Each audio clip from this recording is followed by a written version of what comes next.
খুব সহজ কথা। ছোট্ট একটি দেশ, 18 কোটি লোকের বাস, আপনারা বলছেন 3 তলা 4 তলা ভবন হবে। তারে ভাই 3 তলা 4 তলা ভবন হলে উইদিন 10 ইয়ার্স পুরো ঢাকা শহরটি বা ঢাকা বিভাগটি ভরে যাবে ছোট ছোট বিল্ডিং। এরপরে এই 2 কোটির থেকে হবে 3 কোটি বা 4 কোটি।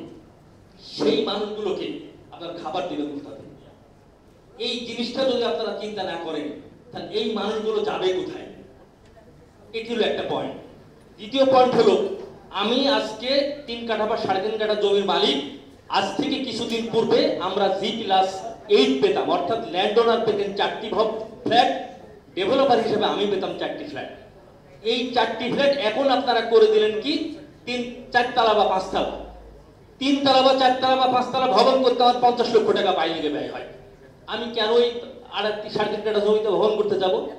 আর যে ব্যক্তিটির 3.5 কাঠা জমি রয়েছে সেই ব্যক্তিটির নিজস্ব অর্থ নেই যে সে একটি তার সন্তানদের জন্য 5 তলা ভবন করতে হবে। দ্যাট মিন্স তাকে আসতে হচ্ছে ডেভেলপারদের কাছে। ডেভেলপাররা এইটা নিতে পারছে না, কারণ কেন সে জানে। 3 নম্বর পয়েন্ট হলো, আপনি যে ভাষাতেই বলুন না কেন, আপনার এখানে একটি ভবন আমি 10 তলা দিয়েছি, এখানে 10 তলা আমাকে দিচ্ছেন 5 তলা। এটি কোন ধরনের বৈষম্য?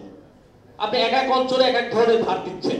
কোথাও দিচ্ছেন হাই রাইজ, আর কোথাও দিচ্ছেন মানে 3 তলা 4 তলা। এটি কি ধরনের আচরণ?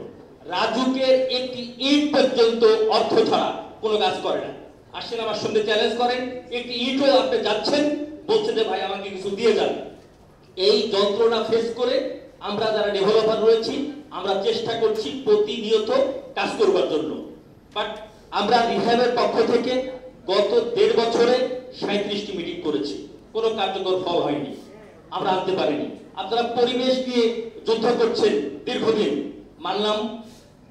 কেন তাহলে বসুন্ধরা তাদের লো ল্যান্ড ভরাট করে হাই রাইজ বিল্ডিং করছে? প্রত্যেকটি জায়গাতেই লো ল্যান্ড ভরাট করে বিল্ডিং করা হচ্ছে, আর বস্তিগুলোকে বস্তি রাখার ব্যবস্থা করা হচ্ছে।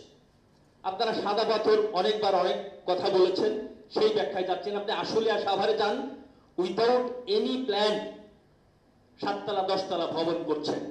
ঢাকা শহরের যত বিল্ডিং রয়েছে 97% বিল্ডিং ডিভিশন আছে। এই ডিভিশনগুলো কারা করতে উৎসাহিত করছে?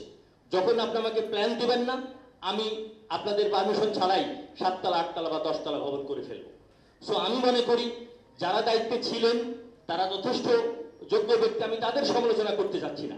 আমি বলতে চাচ্ছি এই দেশের 18 কোটি মানুষ, তাদের জন্য আপনি ইমানিক দায়িত্ব নিয়ে আপনি যে কাজটি করছেন যেন জনসাধারণের কল্যাণে হয়, সর্বসাধারণের কল্যাণে হয়, তবেই এই দেশ তথা এই 18 কোটি মানুষের বাসস্থানের আপনি ব্যবস্থা করতে পারবেন, আপনি খাদ্যের ব্যবস্থা করতে পারবেন।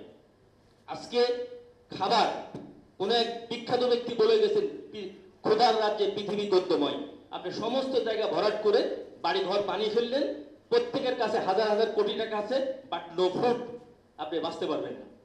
এরপরে একজন চিকিৎসক রয়েছেন, ডাক্তার রয়েছেন, চলে গেছেন কোথাও উনি। আমরা যারা 60 মানুষ রয়েছি, আমাদের মা বাবারা মানে আমার মারা 5টা 7টা 10টা সন্তান জন্ম দিয়েছেন। বর্তমান একটা সন্তান জন্ম দিতে গেলেই যাচ্ছে আপনার সিজার। এবং আমরা যারা ছোটবেলায় পড়েছি, শেষ করে ফেলেছি, ছোটবেলায় পড়েছি, আমাদের কিন্তু স্পেশাল চাহিদা সম্পন্ন ছেলে মেয়ে ছিল না।